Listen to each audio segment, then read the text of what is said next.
little bit about the 360 videos I've been making with the 360 camera. I'm going to start making two versions.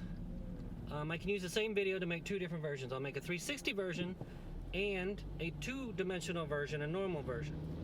Now, some people have complained about the 360 version being the quality is not that good.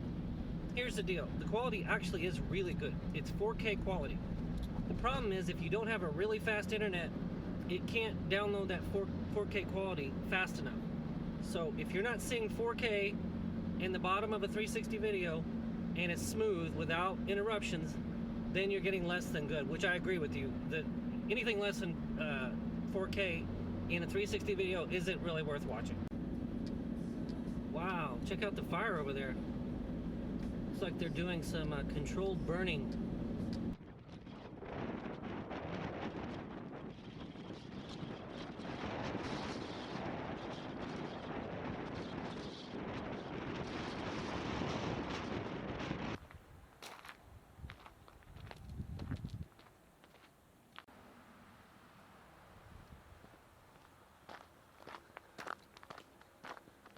So, this is a trail that I've been around this trail at least 60, 70 times.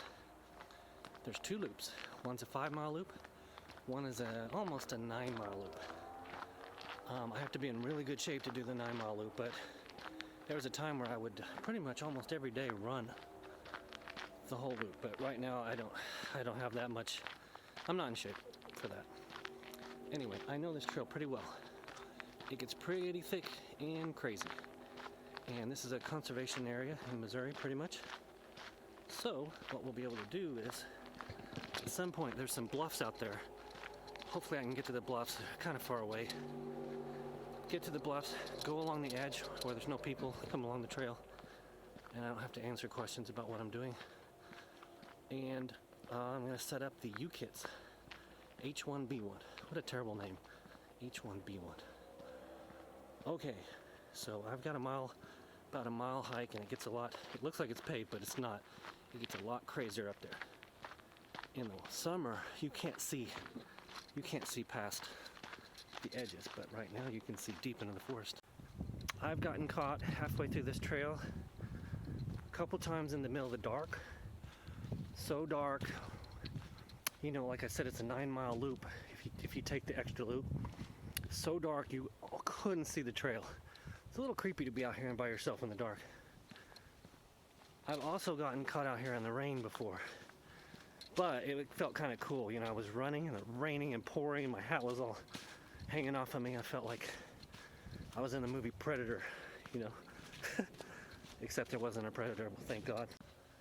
You might be able to see down there how there's a big long hill. These are kind of like the eastern part of the Ozarks, so there's a lot of rolling hills. They probably max out at about a 200 feet difference from the bottom to the top. They're not mountains, but they're hard to climb, you know, especially when you're wearing a 15-pound backpack. Check out that tree. It's fallen, but it hasn't fallen. On the kind of the ridge, we're walking along the ridge of a hill. You can see it drops off on both sides. My favorite trail in the whole world is this one. It used to be real secluded, but it started getting more and more popular. So more and more people started coming here. Kind of disappointing. Kind of feel like a hobbit on a quest. My ring, I have to throw it into Mordor.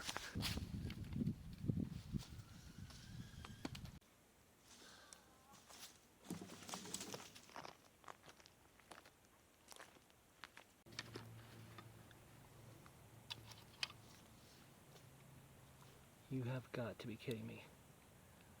I'm 100 feet off of the trail over there, and there's some people coming down. They may have turned that way. I don't have to explain what I'm doing. You see, the problem with dawdling around and having problems with your antenna or something is that now the sun's down and I just got ready to go, so now I'm time limited again. And that's not something you want in QRP. I got good power.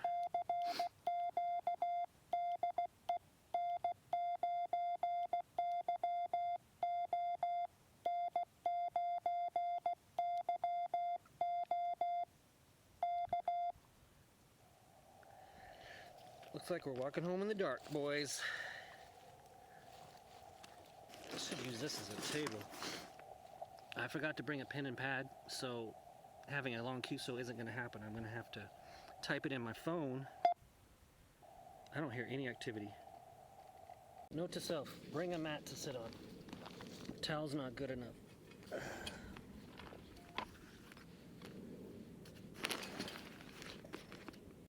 I'm trying to answer a CQ right now. Somebody called CQ, but I didn't get their full call sign.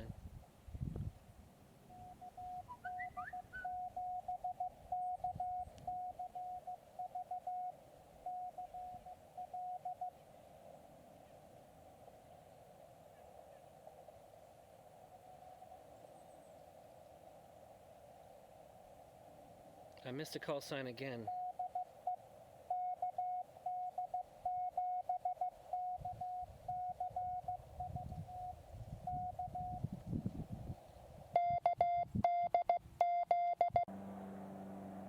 Okay, the strangest thing, I swapped this wire for that wire, and now I can tune. For some reason I couldn't tune 40 and 30 meters, but now I can when I swap those wires.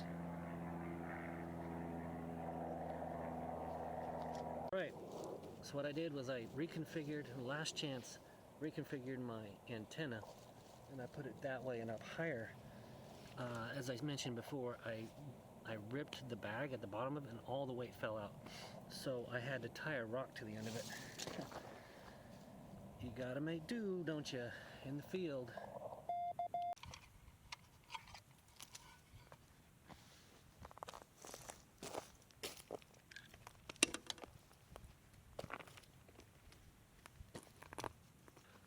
I like this spot, but obviously it's hard to throw a antenna up into these trees, because one of the problems I had, I didn't want to throw that way, because if it goes down, there's no way to retrieve it. You have to get to the other end of it.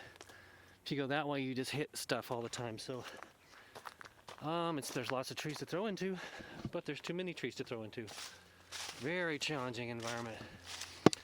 All right, QRP, the YouKits.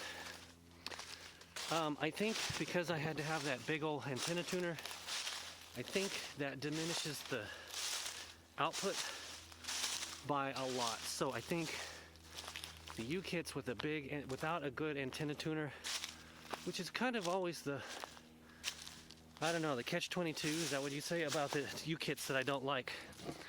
Is that without an antenna tuner, it adds a bunch of, having to have an antenna tuner adds a bunch of stress. Because every time you change bands, you have a manual tuner, you have to change it. So I don't necessarily like the YouKits that much.